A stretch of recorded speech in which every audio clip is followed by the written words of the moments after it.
Բարի երեկո, 168 TV եթերում ռևյուն է։ Տաղավարում հյուրընկալել ենք Հանրապետական կուսակցության գործադիր մարմնի անդամ Ազգային ժողովի նախկին նախագահ Սամվել Նիկոյանին։ Բարև ձեզ, պարոն Նիկոյան, շնորհակալ եմ մեր հրավերն ընդունելու համար։ Որն է ելքը ներկա իրավիճակից, պարոն Նիկոյան, սկսեմ այսպիսի փոքրինչ աբստրակտ թվացող, բայց կարծում եմ, որ կարևոր հարցից։ Գիտեք, մարդկության պատմության այդ հարցի պատասխանը վաղուց տվել է, այն չէ որ ես հիմա պետք է նստեմ ու ինչ-որ մի բան հնարեմ։ Դա պայքարն է։ Պայքարն է։ Քո տեսլականը եւ այդ տեսլականի հետևից գնալը, պայքարելը։ Դա նոր չի, բոլոր ազգերի մոտ է այդպես եղել, բոլոր ժամանակներում է այդպես եղել, պայքար, առանց պայքարի ոչինչ չի կարող լինել։ Խելոք, մտածված, համախմբված պայքար։ Պայքար մեկ նպատակի համար։ Եթե ձևակերպում ես քո նպատակը շատ հստակ, ապա ամեն ինչը շատ ավելի հեշտ է լինում, քո գործընկերները կամ համախոհները նրանց համար շատ ավելի ընկալելի ես դու լինում եւ դու կարող ես հելել ես պայքար եւ տեսնում ես որ քո կողքին մարդիկ են հավաքվում։ Դա է ձեր հարցի պատասխանը, պայքար։ Իսկ այդ պայքարը ինչպես եք պատկերացնում, այսինքն ինչպես պետք է տանել քաղաքական իմաստով։ Երկու քաղաքական իմաստով թույլատրված օրենքով, թույլատրված բոլոր հնարավոր միջոցներով։ Դա կլինի փողոց, քաղաքական անհնազանդություն, դա կլինի impeachment, դա կլինի ընտրություն, դա հերթական արտահայտ, դրանք պայքարի ձևերն են։ Որ ձևը որ պահին հնարավոր է, պետք է կիրառել դա։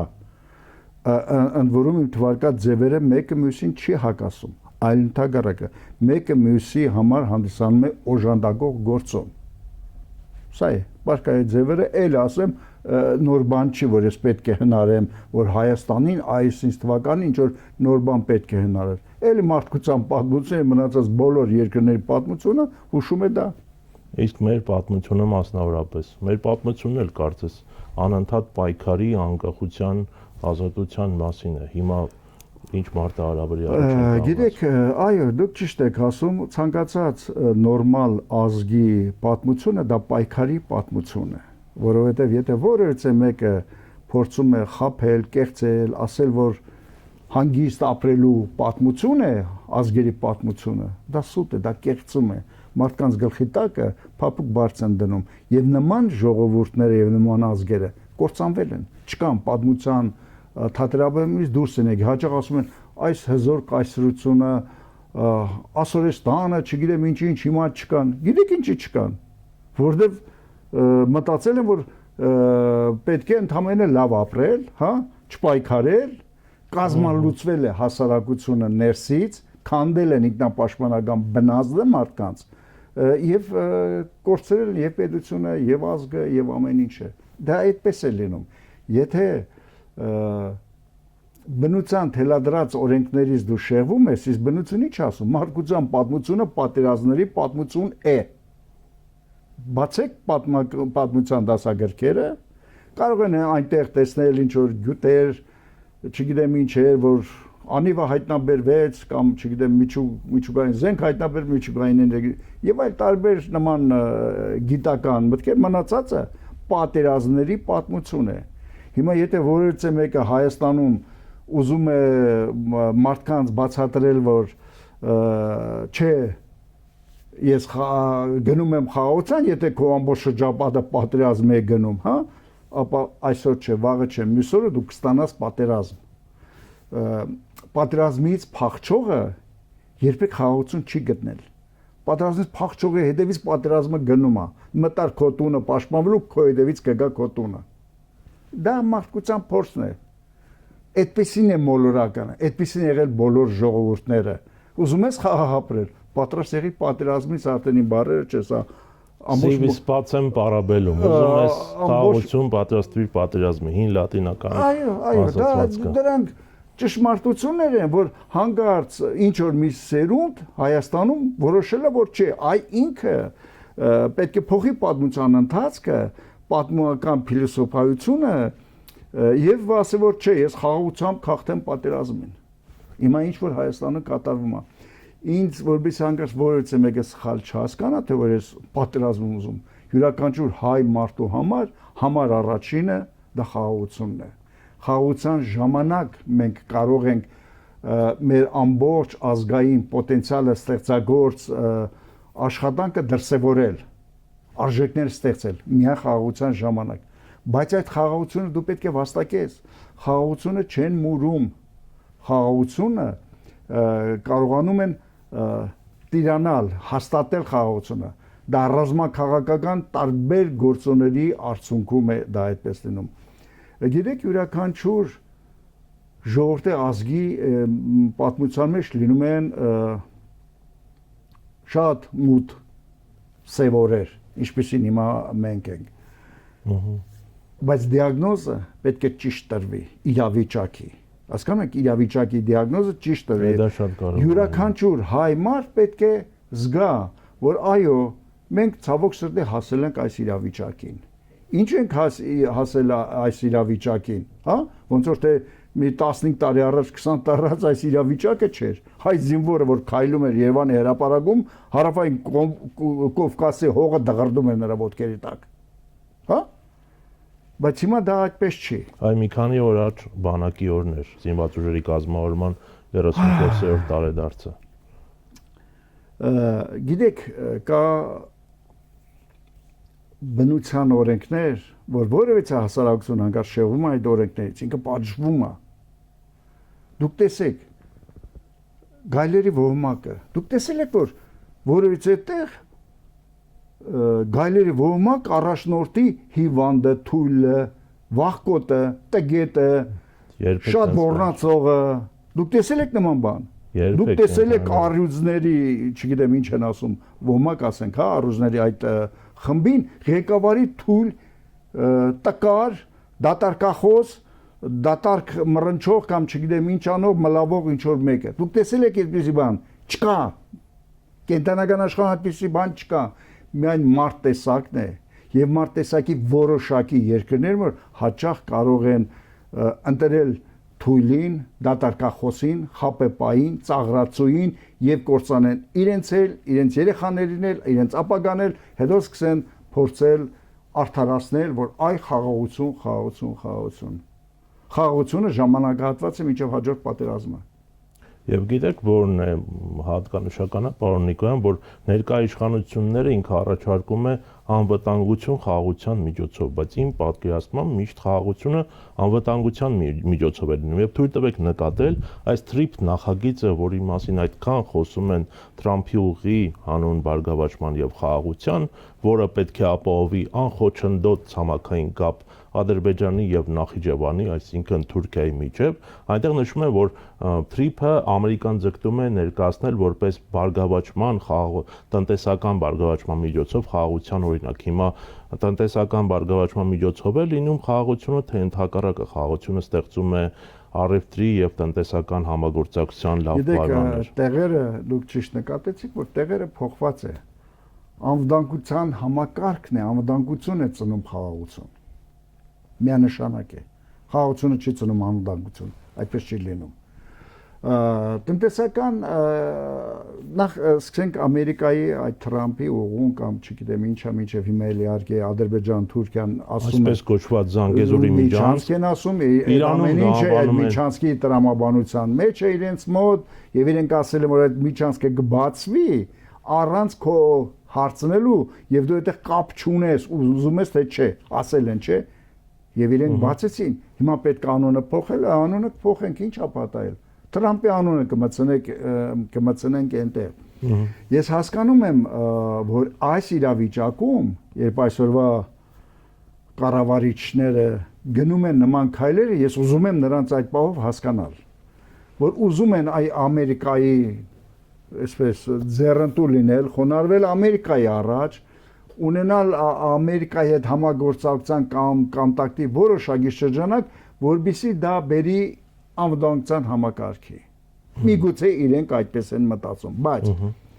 իմ կարծիքով ամենակարևորը սա նախընտրական այսպես մեր ժողովրդին տրվող կերակուր է եւ Ամերիկայի կողմից, եւ Թուրքիայի կողմից, եւ Ադրբեջանի կողմից։ Դուք տեսեք յուրաքանչյուրի արտահայտությունը Նիկոլի եւ ընդրությունների հանդեպ եւ իրենց սպասելիքն հանդեպ Եվրոմիության տեսակետը բոլորը ասում են Նիկոլը պետք է մնա փող են տալիս բենզին են տալիս չգիտեմ ինչ որ բան են ուզում բացեն փակեն SN-ն եւ այլ ինչ որ դրական էմոցիաներ են ցանկանում ստեղծել ընտրողների մոտ որը կավարտվի հաջորդ օրը ընտրությունների վերարտադրվեց Նիկոլը, որը պարտավոր է իր խոստումները կատարի կամ իր վրա իջացրած հրահանգը իրականացրի, հլկա 300,000 ադրբեջանցիների վերադարձի պահանջը, հլկա այսպես կոչված վերադարձի, այսինքն որ ուր են վերադառնում ադրբեջանցիները, իրենց հայրենիքն է։ Իրենք ասում են այո, արևմտյան Ադրբեջան են ասում Եվ իրենք պարտադրելու են եւ դրա համար են իրենք ուզում որ անպայման Նիկոլը վերընտրվի որովհետեւ Նիկոլի մոտ կա անասնական վախ Ալիևից հա եւ ուզում են անպայման ընտրվի թույլին բերեն դնեն այնտեղ որը դրսում թույլ է ողորմելի է ներսում առյուծ է կտրել Պարոն Նիկոյան Ադրբեջան պատմաշխարհագրական հասկացություն առավելևս արևմտյան Ադրբեջան երբևէ չի եղել ինչու ենք մենք տուրք տալիս Միշտ Ադրբեջանի դիսկուրսներին Ոչ մեկը դրան տուրք չի տալիս Դա իրենց խոսույթն է, դա իրենց պահանջն է, որը Հայաստանի իշխանությունները անվերապահորեն կատարում են դա Դուք տեսեք կարծեմ ուժի մեջ է մտել չէ, որ արդեն տարօրկես են ծառայում Այո Գիտեք Պարտադիր զինծառայության Ես հասկանում եմ, որ մեր քաղաքացիները, մեր հայրենակիցները դրանց ուրախանում են, որ այ մեր տղան Քիչ կծառայի, քիչ գնա բանակում կմնա եւ այլն։ Պոպուլիստական քայլ է, չէ՞։ Առաջինը ընտրությանը միտված քայլ է, բայց ամենակարևորը դա մեր ճշնամու պահանջն է։ Մեր ճշնամու պահանջն է, որ դու չպետք է բանակ ունենաս։ Բանակը ինչի համար է։ Բանակը պահում է հայրենիքը, հողը, հա։ Զինվորը իր քրոջը, իր կնոջը, իր մոր պատիվն ու արժանապատվություն է պահում։ Հիմա մենք ասում ենք չէ, այ մենք 25%-ով էլ կկրճատենք առանցադել թույլ բանակը, էլի կկրճատենք մենք։ Դա ենք մենք անում։ Համաձայնեք թե չէ։ Դա արեցինք։ Նիկոլ Փաշինյանի իշխանությունը։ Նու ես ասում եմ մենք Նիկոլ Փաշինյանի իշխանությունը, որտեղ եթե բոլորտեղ ասում են Հայաստանի Հանրապետություն, հայո։ Բոլորտեղ մեզ նույնն են ճանաչում։ Եթե հիմա դուք տեսեք ամբողջ աշխարհում որ խոսում են ասում են այո կապիտուլանտ իշխանությանը նորից ժողովուրդը ընտրեց հա ամբողջ մոլորակը ապշած էր զարմացած էր նշանակում է ժողովուրդը դրանով ընդունեց նրա կապիտուլյացիան այլևս դրանց հետո մեզ հետ որով վերաբերում են որպես կապիտուլյացիան ընդունած ժողովրդի հասկանում եք այդ 21 թվականի ընտրությունների հետևանքները մեր ժողովրդի, մեր պետության ու ազգի հանդեպ, դա այդպես է եւ դրա համար բոլորը հիմա խոսում են Հայաստանի մասին, Հայաստանի տարածքի մասին են խոսում, ինչպես պետք է անցնի, գնացք պետք է անցնի, ավտոճանապարհ պետք է անցնի, գազ,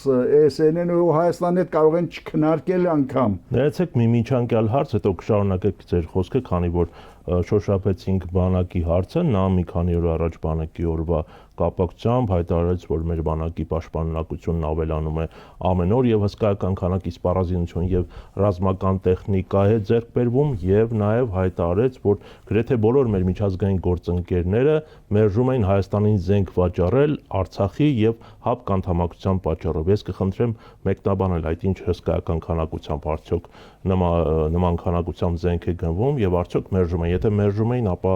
Արցախում այդ հսկայական քանակությամբ զենքը որտեղից էր կամ եթե 2018-22 թվականների մասին է խոսքը, ապա գուցե այլ էր պատճառը, որ Ռուսաստանը օրինակ չէր մատակարարում։ Տեսեք, ինչ է, մենք եթե հիմա մենք ենք ինչ որ թվեր փաստեր ասում, հասարակությունը կարող է մտածել, այո, իրենք փորձում են այ ինչ եղել է,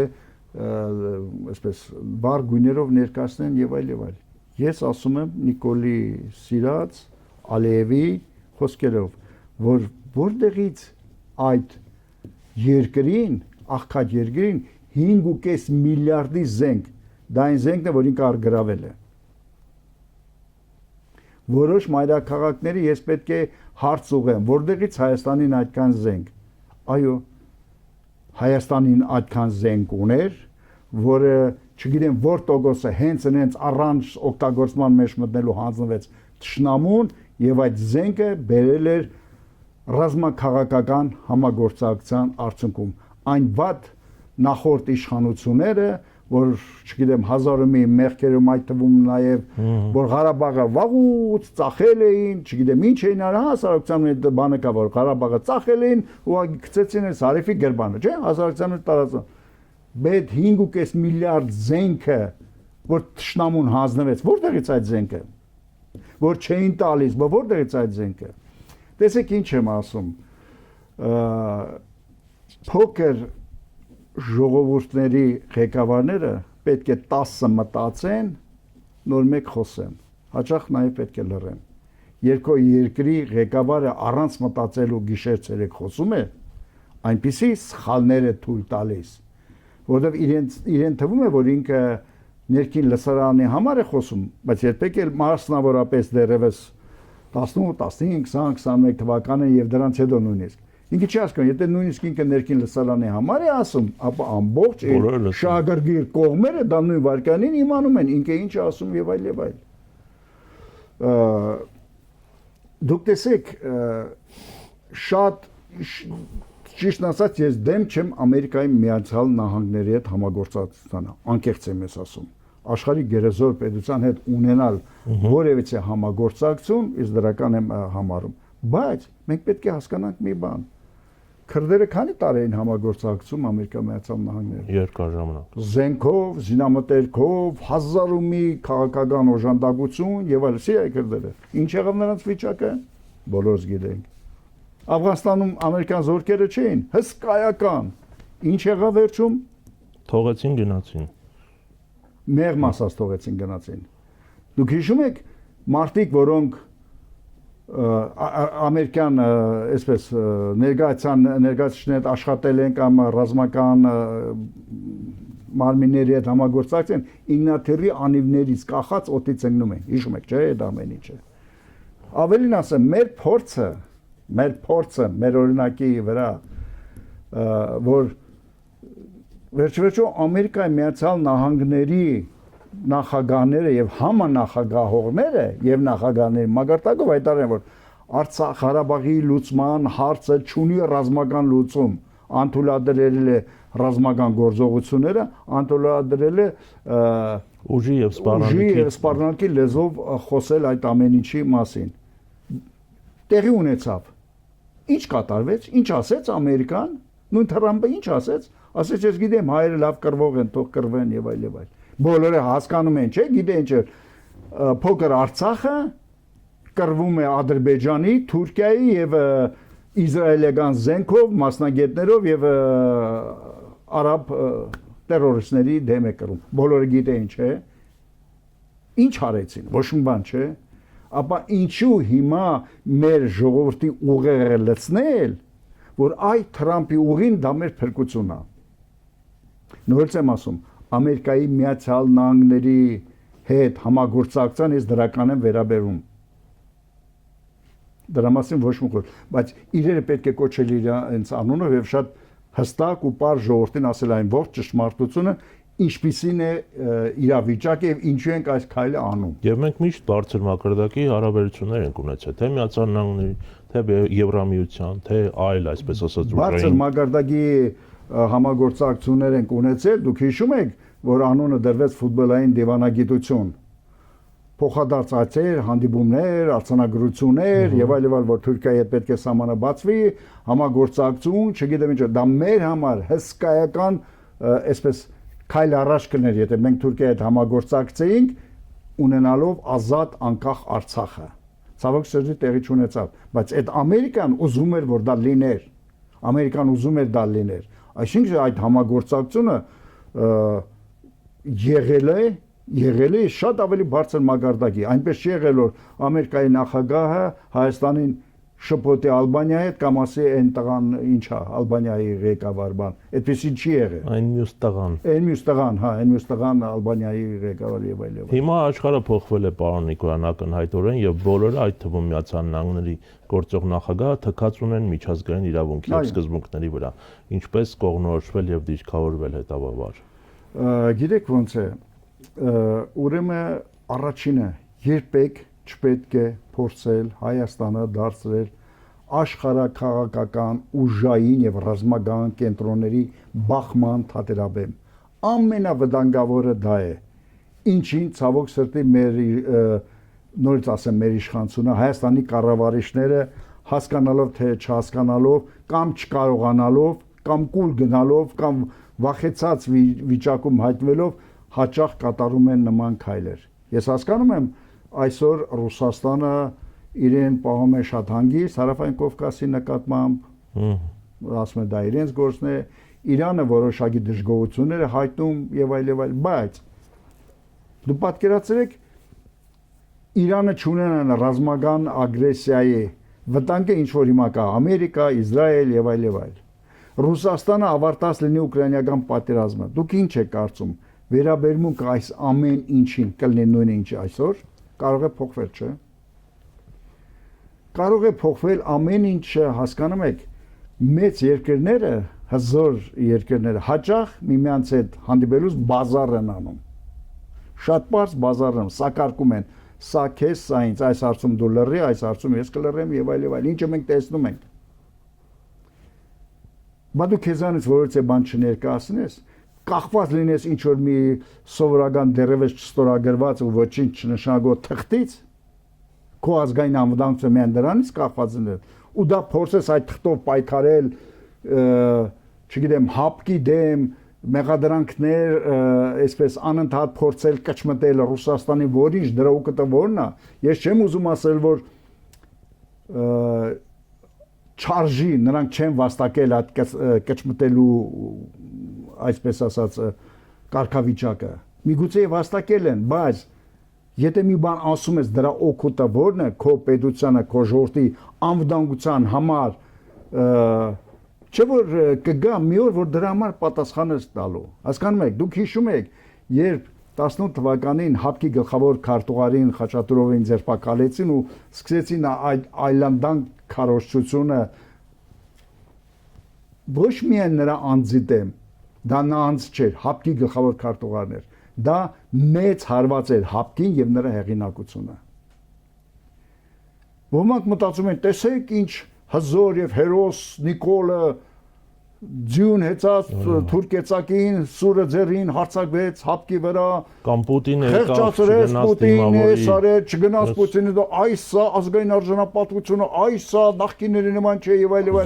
սա էր չէ ժողովրդի քարոզությունը ժողովրդին էդ էին քարոզում արդյունքը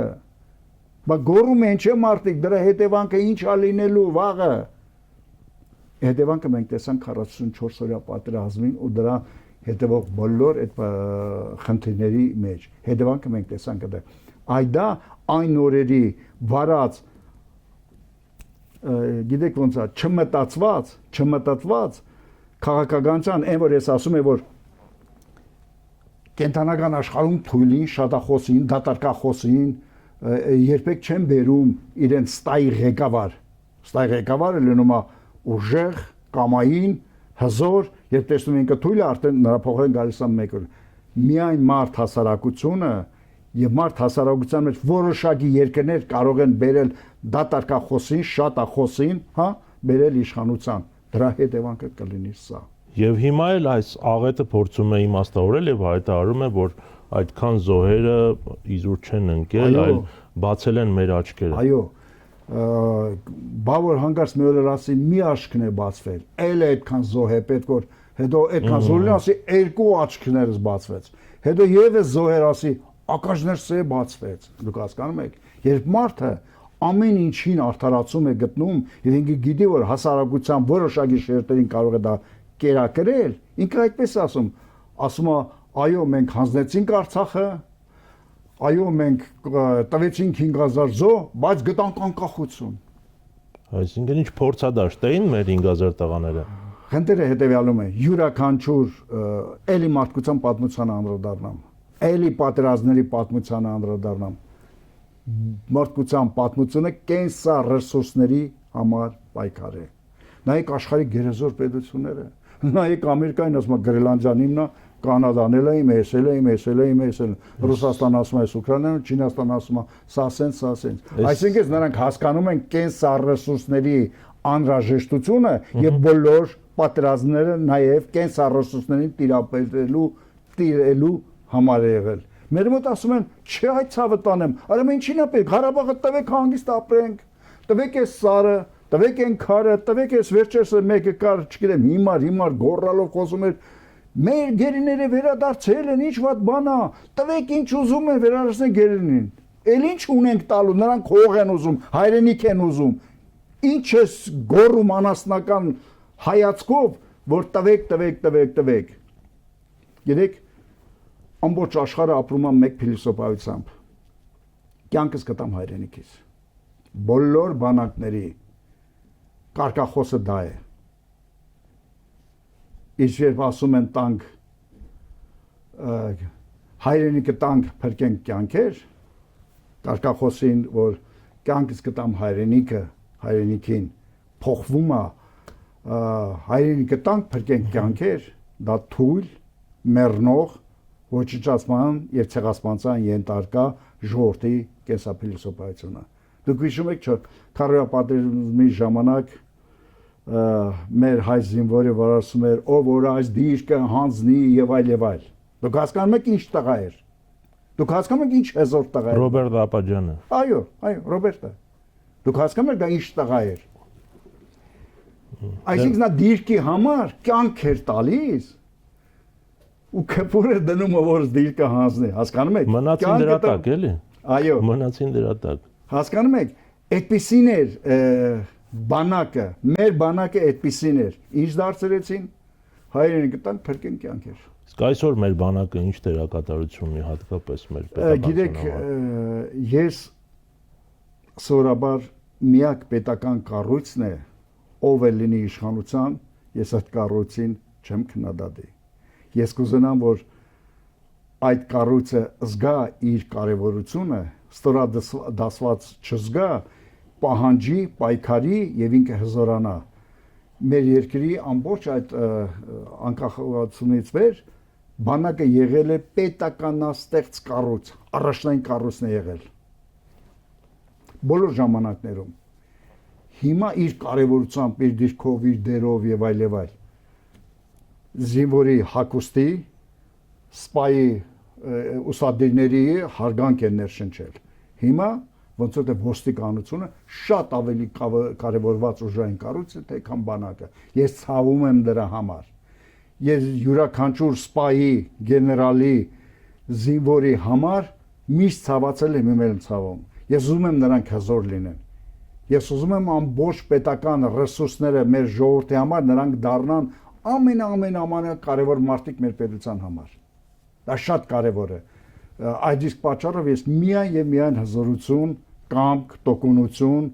հայրենասիրություն, ոգեղենություն եմ ցանկանում մեր բանակին։ Մեր բանակը պետք է հասկանա, որ վերջում մենք ունեցել ենք էպոս, հա, Սասունցի Դավիթը մեր պատմական փիլիսոփայությունն է, Սասունցի Դավիթի կերպարը։ Ճիշտ է, հիմա մենք ընտրել ենք մեզ ղեկավարում են Ձենով Օհաներով ցրան վերգոները, հասկանում եք, բայց մեր բանակը պետք է իմանա, դեռ Սասունցի Դավիթները կան։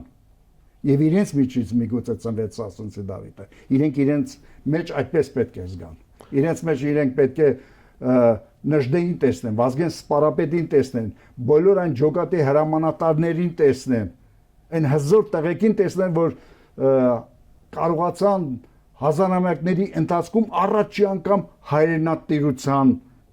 այսպես գործը առաջ տանել, տիրել մեր հայրենիքի մի մասին, կենսատարածք ձեռք բերել։ Դա է, ես ցանկանում եմ մեր բանակին դա ու ամբողջ հոգով, եթե ես բանակի մեջ հանգարց մի թերություն էլ տեսնեմ, ես կփորձեմ լռել այդ մասին, կամ այնպես նրբորեն ասել, այնպես նրբորեն ցավով, որ դա այդպես չլինի։ Հասկանում եք, նույն այսօրվա կառավարիչը ժամանակին գրում էր իր թերթոնում, որ ոչ լոտ են, այսքան մարդ լուծանք է, էս եղեն է, բանակին վերաբերվող եւ թվեր էր ասում, եւ հիվանդության տեսակներ ասում, էս էր անում, դա բարոյական հարված էր բանակին։ Բանակը միշտ էլ ունեցել է տերություններ, Հիմա այսօր ասում են, մեկը ասում է ես տրուսիկ չեմ ունեցել, մայկա չեմ ունեցել։ Խեղճ տղա, հիմա ունես 10 թակի մի անգամից։ Բայց դա է արդյոք կարևոր զինվորի համար, թե մարդունակությունը։ Չէ, կարևոր կլուբիկն ուտելն է, կլուբնիկով զինվորին կերակրելն է։ Տեսեք, երբ ես նայում եմ կադրերը, բոլորս կարող ենք նայել, ես ժամանակակիցն եմ, առաջի շքերթը Երևանի հրապարակում մեր բանակի հագուստները տարբեր էին, կոշիկները տարբեր էին, գույները տարբեր էին, մեկը մաշված էր արետա, մեկինը նոյ էր, էսերեն էր, բայց դա քայլում էր ու դա հաղթական բանակն էր, հասկանում եք։ Ֆորմեն լավ չէր, սնունդը լավ չէր, էս չէր, նոր ենք պետություն կազմավորվում, նոր պետք է այսպես կազարմաներ կառուցենք, նոր պետք է զենքերը թվականագա ավելացնենք, չգիտեմ ինչ են պաշտպանական կառույցներ, կահավորենք, ամեն ինչ չկար, նոր ենք անում, բայց այդ տղաները, այդ հզոր բանակն էր, որը հաղթել էր 3 անգամ ամեն ինչ իրենց գերակշռող թշնամուն, հաղթել էր, ազատագրել էր մեր պատմական հայրենիքը, մեր եկեղեցիները, մեր սրբությունները։ Բայց ինչ եք կարծում, եթե այսպես ասած սուբյեկտիվ գործոնները չլինեին, 2029-ին էլ կարող էինք չպարտվել առնվազն։ Գիտեք, նախ կարող եւ այդ պատերազմը չսկսվել, մեկ։ Որտեւ դուք եթե հիշում եք այդ պատերազմի սկսվելու նախորդեց Տաուշի դեպքերը, որ հենց դատարկ տեղը ռազմական կոնֆլիկտ հրահրվեց, ստեղծվեց, ընդ գեներալի նոտը թրծեցին ադրբեջանական բանակի եւ ինչ որ չպաշտպանող դիրքար դա վերցրեցին եւ Սարդարավադում Նիկոլը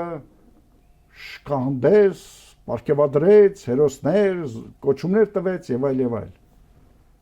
Տշնամուն գրգռեց, որտեւ Ալիևը այլևս այլ քայլ չուներ անելու։ Այլ ընտրանք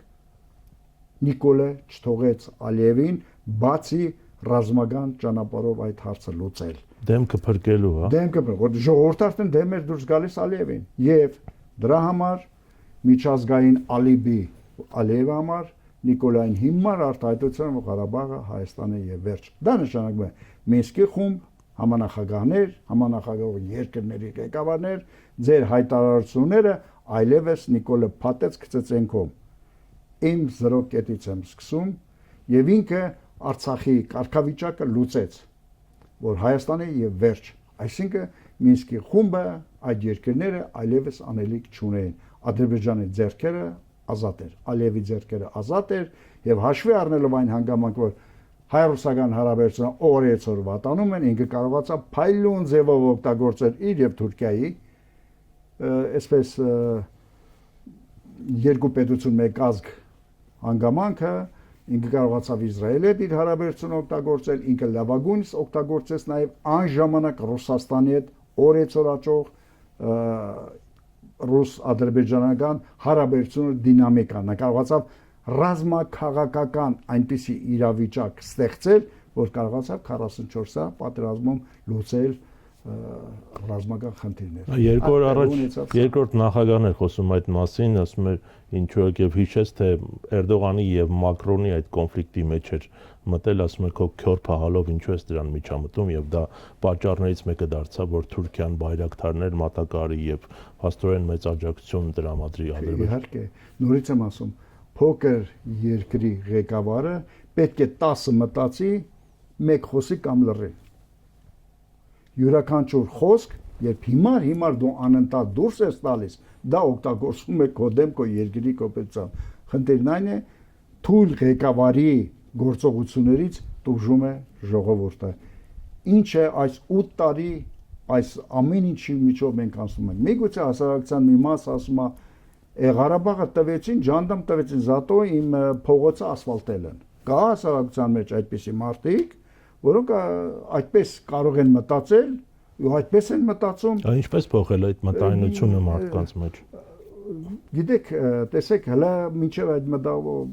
մտափոխելու մասին հիշեցնեմ նաև, հիշում եք, մեկը ասում էր, որ թող ադրբեջանցին, թուրքը գա մտնի մերումանու բռնաբարի, մենակ նախկիները չվերադառնան իշխանության։ Իր ասածը լինում է։ այս անդրությունից հետո 300,000 ադրբեջանցիներ որ եկան այստեղ, այ իր ասածը կլինի։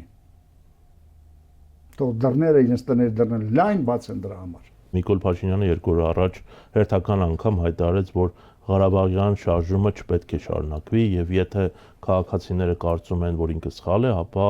թող հեղափոխություն անեն։ Ըստ ձեզ հեղափոխություն կանեն եւ երկրորդը ինչ նպատակով է այսպիսի հայտարարություններ անում նախընտրական շրջանում։ Փորձում են ինչ-որ բաներ անել։ Նախընտրական շրջանում այս քարոզությունը անում է եւս մեկ անգամ ժողովրդի ոգին ջարդելու, ոչնչացնելու համար։ Այսինքն ազգից դարձնելու ժողովուրդ եւ ամբողջ իր ամբողջ քարոզությունը չթողնել որ ժողովրդի այդ ազգակիր մասը միավորվի եւ տարածվի եւ ամբողջական ժողովրդին դարձնի ազգակիր, այսինքն ազգային մտքի գաղափարի տեսլականի կրող։ Ինքը ուզում է որ ժողովրդին տակառը քաշի դարձնի ամբողջ։ Եվ այս ամեն ինչը նպատակ ուղղված է դրան։ Դու թույլ ես, դու վախկոտ ես, դու չես կարող մեզ այսպես մենք տանք, ինչ ուզում են տանք ապրենք։ Այնինչ ինքը այդ ամեն ինչը ասում է նրա համար, որ ինքը վերարտադրվի, ինքը իշխի, ինքը կառավարի։ Մեն դա է։ Իսկ ընտրությունների ինչ կարելի է սպասել։ Գիտեք, ընտրություններին պետք է ընդդիմությունը մի շարք կետերի շուրջ համաձայնություն կա։ Խոսքը չի վերաբերվում որ մի ճակատով, մի նախնական դաշինքով գնա, ոչ։ Նախ առաջինը պետք է շատ յուրաքանչյուր միավոր պետք է հստակ հաշվարկի իր ուժերը, որտեղ եթե պարլամենտ չես անցնում այդ տոկոսները մեխանիկորեն գնում են Նիկոլին։ Եվ խաղի կանոններ մշակի բոլորի համար պարտադիր խաղի կանոններ միմյանց չարվածելու, թիրախը ճիշտ ընտրելու, միմյանց քարոզչական հնարավորությունները օգտագործելու եւ այլ եւ այլ եւ այլ։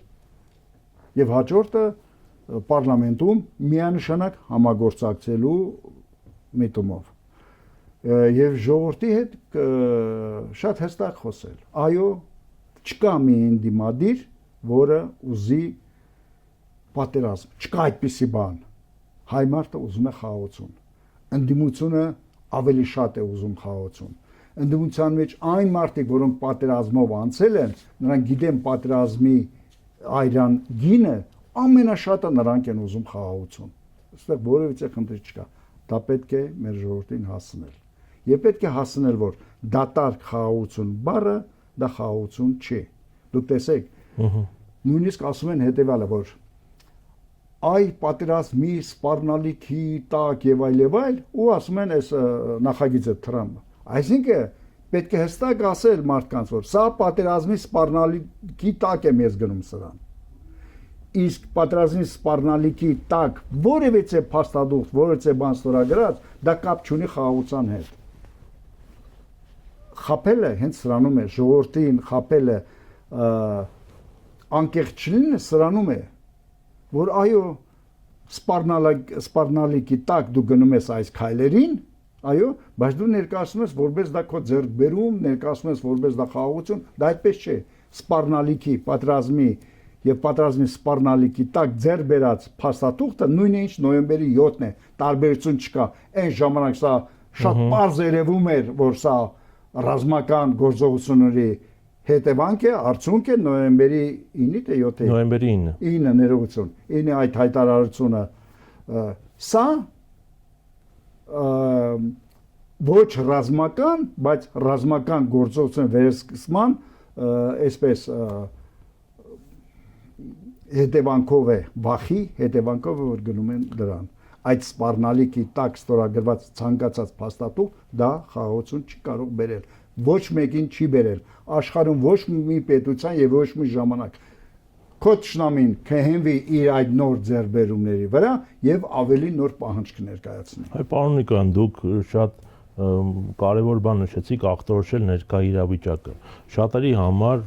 անորոշ է թե այսինքն արժևում ինչ է սպասում։ Օրինակ, մինչև 2020 թվականը ակնհայտ էր, որ Ադրբեջանը զինվում է, կոնֆլիկտ կա եւ հնարավոր է որ պատերազմ լինի։ Հիմա հարաբերական անդոր է, չեմ ուզում ասել, որ խաղաղություն է, արդյոք դա երկարատև է։ Դուք ինչ եք կարծում, արժևում ինչ է սպասում, այսինքն պատերազմ է, թե խաղաղություն է եւ ինչ սպասել, հիշելով Ալիևի առերևույթ այն նկարտումները, որի մասին նա խոսում է, Հայաստան ոչ թե տանկերով, այլ մեքենաներով վերադառնալու մասին։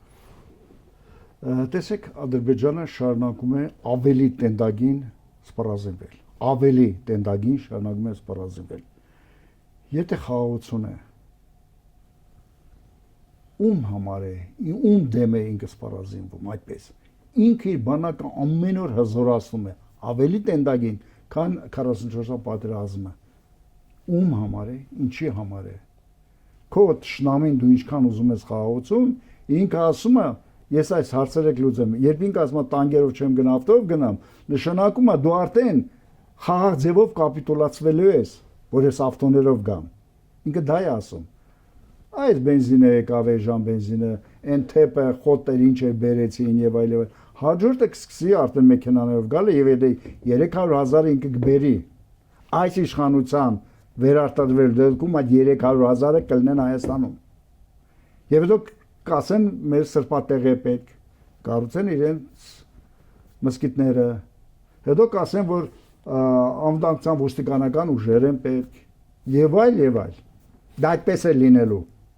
Եվ հետեւաբար քաղաքական ընդդիմությունը ինչ օրակարգով պետք է հանդես գա արժևում, շատ խորհրդանշական փետրվարն է, երբ սկսվեց Արցախյան շարժումը եւ գիտենք շատ հիշողություններ կան այդ իրադարձությունների հետ կապված։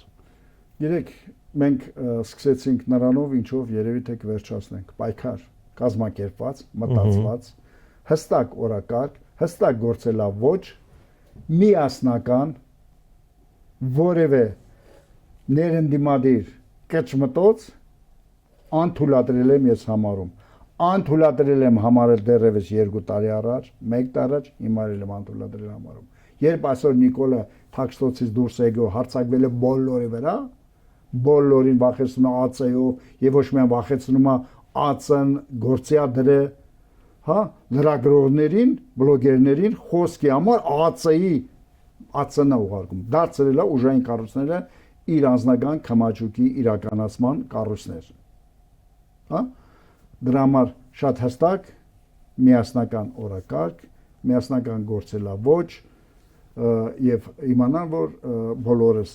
բոլորս պետք է իմանանք, որ աշխարհում ոչ մի բան հենց այնպես չի լինում։ Ամեն ինչը լինում է պայքարով։ Ուզում ես հայրենիք ունենալ, դու պետք է պայքարես դրա համար։ Բայց ինչ եք կարծում, գործնականում ձեզ հարցնում եմ որպես Հայաստանի խոշորագույն քաղաքական կուսակցություններից մեկի ներկայացուցիչ, հնարավոր է գործնականում ընտրություններով փոխել իշխանությունը։ Գիտեք,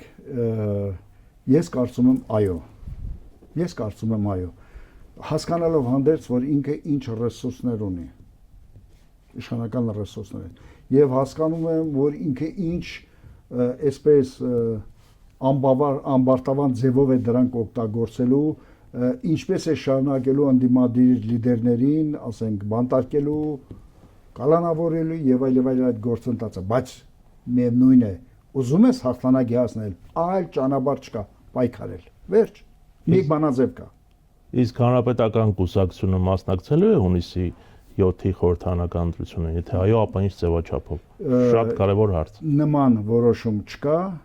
Նման որոշում չկա, ցավոք սրտի, ես իմ կարծիքն եմ ասում, ես կարծում եմ, որ 35 տարվա կուսակցությունը, որ բոլոր ընտրություններին 91 թվականից սկսած մասնակցել է, հիմա պետք է որ մասնակցի։ Ինքը ունի այդ մարդկային ներուժը։ Ունի։ Շնորհակալ եմ հետաքրքրության համար։ 168 թ.-ի հարգելի հետևորդներ, հիշեցնեմ, մենք զրուցում էինք Հայաստանի Հանրապետական կուսակցության գործադիր մարմնի անդամ Սամվել Նիկոյանի հետ։ Կհանդիպենք։